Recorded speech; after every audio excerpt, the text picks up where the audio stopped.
Today's video sponsor is Skillshare. For a lot of people, the regular iPad lineup is all they need. It was the iPad that I got started with, so even if you're just getting started with iPad, it has a ton of potential and might skyrocket you into another lineup if you become as invested in iPad as me. So let's talk about iPad 9th Gen versus iPad 10th Gen.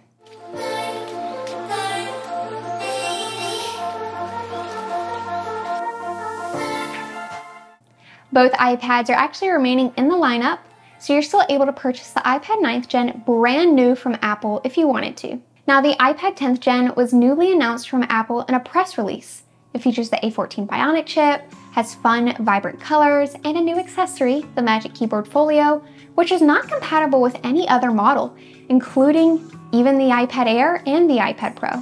It still works with the first generation Apple Pencil, so if you prefer that pencil design, or maybe you're rocking an old iPad and still have that pencil, you won't need to buy it again. So the obvious differences between the iPad 9th Gen and the 10th Gen are obviously the design. The iPad 10th Gen looking more like the iPad Air in this case, and the iPad 9th Gen, if you'll remember, has these thick bezels at the top and the bottom. We also have the home button integrated with Touch ID, and there's nothing wrong with this design at all, but of course it is beginning to feel a bit dated with tech going into this all-screen kind of direction. This means that the display is slightly smaller on the 9th Gen at 10.2 inches versus the 10.9 inches of the iPad 10th Gen.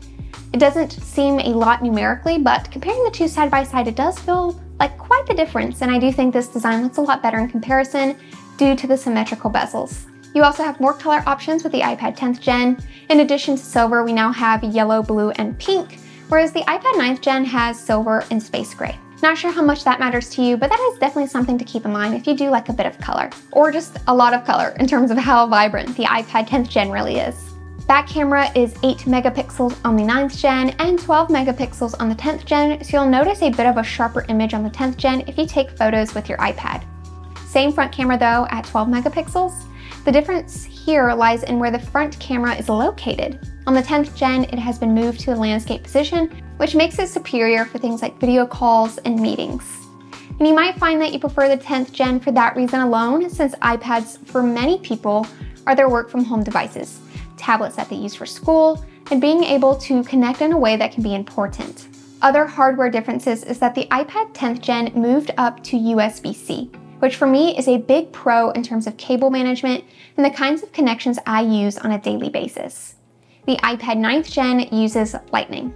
But because the iPads both use the same first generation Apple Pencil, which has a Lightning connector on the end to charge, Apple had to introduce a new way of being able to charge this pencil, and it's with this Apple Pencil adapter. You'll use this adapter to plug in your Apple Pencil to charge in the iPad. It looks chaotic, but I actually prefer this way over plugging the Apple Pencil directly into the iPad. When I used the 6th generation iPad, which also used this method of charging, I wasn't able to use it in the lab. I graduated with chemistry, and it's because this Apple Pencil stuck out on my lab bench, which was a safety hazard. Not to mention that I can't throw this in my bag as it's charging without worrying that the Apple Pencil will break within the charging port of the iPad. A real-life experience my coworker actually dealt with. So your mileage and thoughts might vary on this one, but those are mine. Otherwise, we have Touch ID on both, albeit in different locations. Home button on the 9th Gen and the top lock button on the 10th Gen. And both have storage options up to 256 gigabytes. I think aside from the design refresh, you'll find that both iPads are very similar in terms of specs, the big difference being the chip.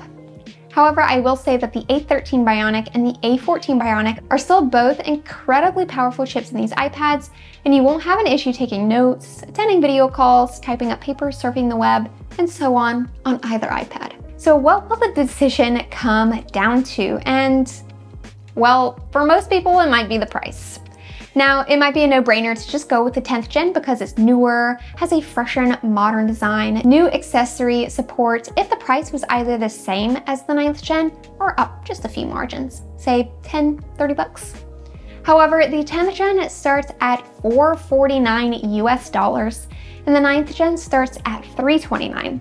That makes a $120 US difference between the 9th and 10th Gen, and I think this will be the primary factor to consider when choosing between the two, or choosing whether to upgrade to the 10th gen if you're rocking the 9th gen and feeling that Apple urge to upgrade. You will also need to factor in things like accessories or the Apple Pencil if you don't already have the 1st generation. For me, outside of the price, the deciding factors would come down to accessory support, power, and design.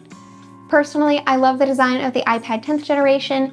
USB-C is important to me in a device. I get the extra bump of the chip update. The Magic Keyboard Folio is easily one of my favorite accessories that I've tried for the iPad. I even prefer it over the Magic Keyboard for the Pros and the Air.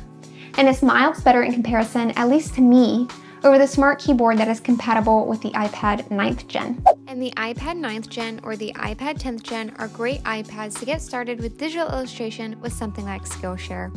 Skillshare is an online learning community with tons of inspiring classes for anyone who loves learning new things and wants to build deeper in skills they already have. I always make it a goal of mine to take at least one Skillshare class a month, so this month I am taking a class by Eva Me Clace called Drawing People and Scenes in Procreate, Character Illustration and Composition. And with classes like this, I've been able to make some pretty incredible art, all from my iPad. There are thousands of other unique classes on Skillshare that really leverage the power and creativity of your iPad, like graphic design, modeling, and video editing. I am truly in no shortage of classes that I want to take on Skillshare, and the classes are ad-free, so I'm always in the creative zone while learning something new. Invest in yourself this holiday season. Take advantage of Skillshare's best deal of the year.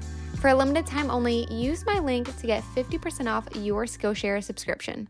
So those are my thoughts on the iPad 9th gen and iPad 10th gen from Apple. If you find yourself going back and forth on whether to upgrade from the 9th gen to the 10th gen, I'll just say to stick with the 9th for now. Save the moolah for a bigger upgrade in the future.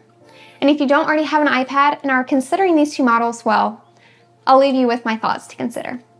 If you're interested in an entire comparison between all of the iPads in the lineup for 2022 and my thoughts on the iPad that packs the best value, then you'll love my iPad buying guide video. I even made a little template to walk you through buying the best iPad for your needs and your situations. Linked in the description below. Thanks for watching, and subscribe if you'd like to see more from me. Bye!